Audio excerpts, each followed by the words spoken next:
মামি মানে একজন মানুষ যে কিনা এত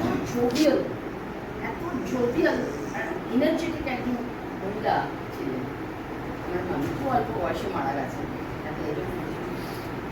মামি মানে এতটাই ভালো ছিলেন, মানে আমি যখন চাকরি করি তখন আমার ছেলে খুবই ছোট, কিন্তু আমার মামি বিশেষ করে আমার বলেছিলেন তুই চাকরিটা ছাড়িস না, চালিয়ে যা। এবং আমি মামির কাছে দেখে, বাচ্চাকে দেখে আমি কাজে আমার ওনার অবদান অনস্বীকার্য। আর যেখানেই কোনো অসুবিধায় পড়তাম বা বাবা মার মধ্যে কোনো অসুবিধে হতো বা কিছু হতো, সেখানে মামা হচ্ছে ম্যানেজ মাস্টার। আমার মামাকে ছোট করে বলতে গেলে ম্যানেজ মাস্টার, মানে যে কোনো অবস্থাতে মামা ম্যানেজ করবে, এটা আমি জানি। মানে আজকে মামিকে অপূরণীয় প্রতি আমি এখনো মনে করি। মামাও আমার কাছে মামি মানে মামার নামটা দিদি একবার বলো। মামার নাম হচ্ছে তপন কুমার দাস আর মামি হচ্ছে কল্পনা দাস। বাবা মায়ের যদি বলতে হয় যে একটা ইতিহাস আছে যেটা আমারও আগের ইতিহাস, অর্থাৎ যখন দেশভাগ হয় বা দেশভাগের পর আসে, দেশভাগের পর তোমরা হয়তো ইতিহাসের পাতার মধ্যে পড়বে যে অনেক লড়াই সংগ্রাম করতে হয়, যেটা তোমাদেরও ধরো এখন একটা দেশের মধ্যে দিয়ে যেতে হচ্ছে, যেখানে জীবন যুদ্ধ। তো এটা একটা বয়সের পরে সে এদের একটা জীবন যুদ্ধ যে আলাদা রকম জীবন ছিল ওখানে, সেখান থেকে এখানে ফিরে আসার পর রাস্তা বন্ধ, কোন রাস্তা দিয়ে আসবে সংগ্রামের মধ্যে দিয়ে এরা এগোয়। তো এই যুদ্ধের মধ্যে অনেকগুলো যুদ্ধ থাকে রয়েছে, মানে যেমন করে দেখলে যে বহু জায়গায় তুমি দেখবে যে ধর্ম এই সব নিয়ে আমরা নানা রকম ভাবে ভাগ করি, এরকম কাস্ট নিয়েও ভাবি।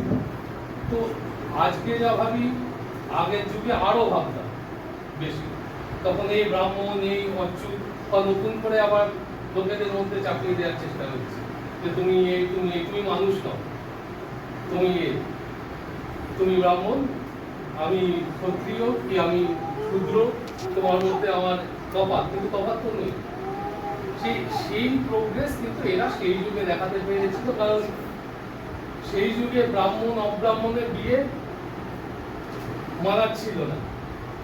তো বাবা মা যখন বিয়ে করেছে, যে সবাই সামাজিকভাবে মেনে নিয়েছে তা নয়, কিন্তু এরা সেটাকে উপেক্ষা করে তার সঙ্গে লড়াই করে তারা করেছে। এটাও আরেক ধরনের লড়াই, যে লড়াই ফর লাভ, লড়াই ফর কারেক্টনেস, যে মানুষটাই আসল, তার অন্যান্য আইডেন্টিটি নয়। তো সেই জায়গা এদের দুজনের ছিল। তারপরেও যেটা হয়েছে, একটা বড় সময় সংগ্রাম চলেছে।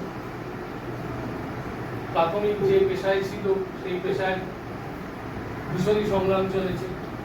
এক সময় মিনি বাসে কন্ডাক্টারি করেছে, তো সেই পেশার থেকেছে, থেকে তার সঙ্গে লড়াই করে কিছুটা এগিয়েছে। সেই যুদ্ধ করতে করতে করতে একটা সময় মিনি বাসের মালিক হয়েছিল। এটাও আরেক ধরনের যুদ্ধ, আরেক ধরনের চ্যালেঞ্জের মোকাবিলা। মানে এইটাই তোমাদের জন্য আরো বেশি যে আমরা যেই প্রতিবন্ধকতাতেই থাকি, আমরা আজকে যেখানেই থাকি, কালকে চাইলে আমরা কিন্তু চেষ্টা করলে আমাদের জীবনটাকে পাল্টে ফেলতে পারি, আমাদের জীবনটাকে এগিয়ে নিয়ে যেতে পারি, আমাদের স্বপ্নগুলোকে পূরণ করতে পারি। হ্যাঁ, তার মধ্যে অনেক খাটনি থাকবে, অনেক সময় মনে হবে আর পারছি না, অনেক সময় মনে হবে যে না কিছুই হওয়ার নেই, এটাই বুঝি জীবন।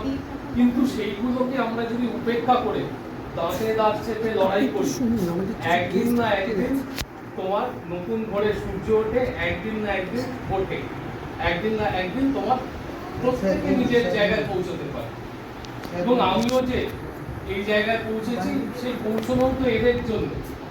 এরা না থাকলে আমি পৌঁছতে পারতাম না। আমি যেটুকু নাম করতে পেরেছি, যেটুকু জায়গায় পৌঁছতে পেরেছি, যেটুকু যা অর্জন করেছি, এরা না থাকতে পারতাম না। এবং এরা যখন সংগ্রাম করছে, আমাকে সংগ্রামের ছোঁয়া বা আজ লাগতে দেয়নি। খুব আনফর্চুনেট, তোমরা ধরো এই স্নেহ থেকে বঞ্চিত হয়েছে, তোমরা সবাই, আমাদের আরো খারাপ লাগে যে তোমরা এই স্নেহ থেকে বঞ্চিত হও। মানে কি আছে না আছে বাবার মান নেই, কিন্তু যেটা আছে সেটা হলো একটা বৃহত্তর ভালোবাসার আকাশ, যেটা দিয়ে সবসময় ঘিরে রাখা, যেটা দিয়ে সবসময় উদ্দীপনা দেয়া, যেটা দিয়ে সবসময় এগিয়ে যাওয়ার কথা বলা, যেটা দিয়ে আমরা নিরাশ হলেও সেই নৈরাশ্য কাটিয়ে আবার আমাদের ফিরিয়ে আনার যেটা পারবো। তো এরা পেরেছিল, এরা চেষ্টা করেছে, তাই আমরাও পেরেছি। এবং আমরা বিশ্বাস করি তোমরাও পারবে একদিন, যদি তোমরাও মন থেকে কোনো কিছু চাও, তার জন্য পরিশ্রম করো।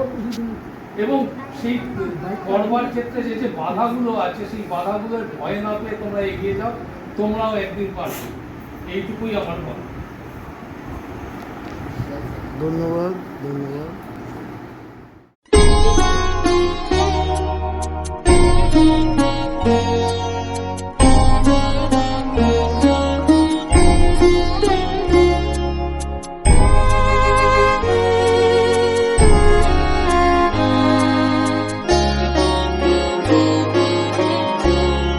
আগুনের পরশমণি ছোঁয়া প্রাণে, এ জীবন পূর্ণ করো, এ জীবন